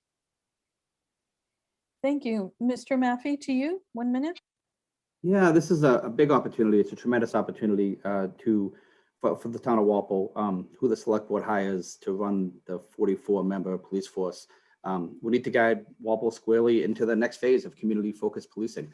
It's an important job. It's a big task for the select board. We got to get it right the first time, because whoever gets it is going to get a contract in all likelihood. So we want to make sure it's the right candidate. And if it's not the right candidate, we're going to have a selection committee that's going to have the community, different stakeholders within the community, all the way from department heads, again, within town hall, but also, community advocacy groups. And we want to get varied input, advocacy groups, who are concerned about who the next police chief is going to be, need to have a say. And if we don't like who they come back with, then we need to send them back to the drawing board. 3 good candidates for us to choose from, who will try, identify, and engage underserved populations, will be willing to try new approaches to modern policing challenges, and to do it all in a transparent way. Thank you. Mr. Pittman, to you for 1 minute. Sure. I think it's an important job for the select board to pick the right person. I think internal candidates should be given first consideration, but we should also explore the opportunity to see what else other candidates are out there. I think someone mentioned that we're having an agency, in a sense, try to recruit or filter in some of the candidates. I think if they have a good education, good training, good background, good references, and the select board should also think about creating some goals of what they want this person to do, and that's where I'd start. Thank you. Thank you. And Mr. O'Neill. Sure. Let me start by saying thank you to Chief Carmichael. He was an outstanding chief, and I wish him the best of luck in his new role. Walpole's police chief is one of the most important jobs in town. It's a leadership position reporting to the select board. And so hiring a new police chief is going to require a deliberate, thoughtful, and transparent process that involves a lot of input from the citizens. In terms of characteristics, you asked what we'd be looking for. I'm looking for someone who has deep expertise and experience in law enforcement. I want someone who's a great communicator, including active community outreach. I'm looking for someone who's an advocate of community policing in the 21st century, and also an advocate of the Massachusetts Police Reform Act of 2020. I'm looking for someone who has demonstrated administrative skills, such as strategic planning, training, and compliance. And of course, when it comes to hiring, to hire a diverse. 15. Thank you. Thank you. We are ready to start our closing statements, and we're going to work backwards from our first question where we started. So Mr. Pittman, 2 minutes to you. Great, thank you. Thank you first for hosting this event. We appreciate giving the voters the chance to have the candidates speak to them. A couple of things. I've been involved with the Finance Committee, the Economic Development Commission, Jarvis Farm Committee. I'm currently on the Personnel Board. And on all those boards, I've been asked to be a chair. And I think that's hopefully a reflection of my ability to lead diverse groups and get them working together and for a common goal to help the town of Walpole. Especially on FinCom, I restarted the touring of facilities. I walked through many buildings and met with many great town employees and learned a lot of how our tax dollars, in a sense, are being spent and what people are doing and how we can help make it a better town and make it more efficient. I think my 25 years of commercial financial management experience, I understand the town budget process. And again, the leadership roles that I've had allow me to collaborate with many people from different backgrounds and different viewpoints and try to get everybody together to one common goal, again, to make Walpole a better place to live for myself, my children, and anybody else who wants to come. I would like to continue my civic service and ask for your vote on June 5th. Thank you. Mr. O'Neill, 2 minutes to you. Thank you. I'd like to thank the League of Women Voters for once again sponsoring tonight's event, and especially you, Susan Flicop, for being our moderator tonight. I'm running for re-election of the Select Board because I care deeply about Walpole. This is the town I've called home for the last 30 years, and it would be an honor to continue to serve the people of Walpole in this capacity. I believe my experience and steady leadership is a distinguishing characteristic for me as a candidate. Although I have a long list of priorities, my top three are: one, resolving the middle school problem by building a new middle school at the Bird site. As I mentioned earlier, the need has been well established. We have been accepted into the state program for $35 million. This is a huge opportunity, but one that we cannot miss because, again, it'll be 8 to 10 years before we can get back on the list. Our children are our future, and they only go through middle school once. Number two, maintain budgetary discipline and be prepared for potential revenue shortfalls at the state level due to the pandemic. We have positioned ourselves very well to be able to sustain town services even with a substantial shortfall because we have been disciplined about building our reserves. There are those who would raid those reserves in the name of tax reduction. We must not fall into this trap. We must continue our disciplined approach. To do otherwise would be very short-sighted. And then, of course, hire an outstanding police chief through a deliberate, thoughtful, and transparent process that includes significant input from our citizenry. High on my list of characteristics are the experience in law enforcement, community outreach, and support of the various policing acts that have been passed over the last several years. And on a lighter note, we're going to throw one heck of a party when it comes to 2024 and we celebrate the 300th anniversary of the town of Walpole. It would be an honor to have you vote on June 5th. Thanks very much. All right, Mr. O'Connell, 2 minutes to you. Thank you. And I want to thank the League of Women Voters as well as the other candidates for the chance to participate this evening. My wife and I have been in Walpole for 28 years. We've had the privilege of raising our 3 kids here. It's a wonderful town. And I'm at a point where I'd like to give back and serve the community. I have some more town, and I feel that my skills as an attorney, where I focus on elder law and litigation, would provide great value to the town. I'd submit that I'm the best choice for Walpole. I want to make sure that Walpole remains a desirable place to raise a family and that the select board stays in their lane and really focuses on core, cost-effective, essential services. I want to make sure that, we're fiscally, we're managing our budget in a prudent way to protect our taxpayers. Earlier I had referenced the concern to make sure that we protect our seniors. They've built this town, and I want to make sure again that they're able to continue to afford this town. I also want to make sure, as I referenced the master plan, and making sure that the commercial development is addressed both downtown as well as on the Route 1 and I-95 corridor, excuse me. And with affordable housing, I think that my experience in the intricacies of 40B and some of the regulations will allow the town to act in a smart way to take advantage of potentially some of the safe harbor and some of the other state programs. I think Walpole just was recently given a grant. The town's really at a critical stage, hiring a new police chief. We want to make sure that we get the right person that, again, is invested in community development. And then schools. We want to make sure that, we invest in our schools. It's the most important asset that we have. It's going to drive our property values, but we have to do so in a cost-effective manner. And we need all the numbers and, make sure that reimbursement rate is going to be there, especially given this uncertainty, this economic uncertainty in the future. So I'd love the opportunity to serve Walpole. Thank you. And to Mr. Maffey, 2 minutes to you, please. All right, so I just want to say it feels really good to be on the same stage as the other folks here tonight, because I recognize that these are some of the smartest people in town. You're all volunteering your time, and so I thank the other candidates for running as well. And I know that we can accomplish a heck of a lot together. So why am I running for select board? In 2 words, for Walpole. In other words, I'm not doing this for me. I'm doing it to give back and to move forward. And I've talked to a lot of people, and I know I'll talk to a lot more, and they've given me a lot of ideas, from strong schools to supporting our small businesses, to maximizing use of federal and state grants to improve our infrastructure without hurting our budget. It's all good if we keep our eye on reasonable, level-headed, solution-minded approaches. It's all good. If we work together, we can accomplish so much. But if we keep working against each other, we won't get far.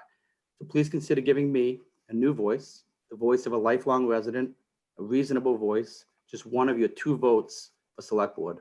My name is Glenn Maffey, candidate for select board, and I won't let you down. Thank you. And Mr. Brown, 2 minutes to you. Well, thank you. My name is Tom Brown. I am a veteran of the United States Marine Corps. I'm also a blue-collar working man who promises to work hard for you every day for your tax dollars, and we will get the most bang for your buck. I'm also offering viable solutions to taxing to the max. I've been in town for over 24 years, and I've seen this town come up and down, and I think we're at a bad place right now with the development and the taxation, and we just came out of a pandemic, and it's really hard on everybody. And as far as the schools go, I am for the schools, but unless we can find alternatives to offset the cost to the taxpayer, I think will be devastating to a lot of people in this town. I have solutions for this, and I believe I'm the only candidate that has offered them up. I'm currently in the Hometown Weekly every week with an ad explaining my stances, and it's all out there. So I thank all the other candidates. I know it's not a paid job or anything. We're all here to make Walpole great, and I feel honored to be here again, explaining my conservatism to the town of Walpole and its citizens. Thank you.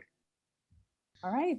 Thank you very much. For all our viewers out there, there are 6 candidates for select board: Tom Brown, Bill Hamilton, Glenn Maffey, Bill O'Connell, Jim O'Neill, and Larry Pittman. And there are 2 seats. So you would choose from these 6 candidates for 2 seats. I want to thank all you gentlemen for stepping up and putting yourself out there, being candidates for office. And I wish you all good luck. Thank you very much. Thank you. Thank you again to Tamara Green and Walpole Media TV for all of the technical assistance and support in producing this program. An important reminder to Walpole viewers that the town election will take place on Saturday, June 5th from 8 a.m. to 5 p.m. Please note the earlier closing time. Absentee ballot applications can be obtained now online at the town clerk's website or by visiting town hall. You're encouraged to vote for the town-wide officials as well as your precinct representatives to town meeting. Remember, democracy is not a spectator sport. Thank you.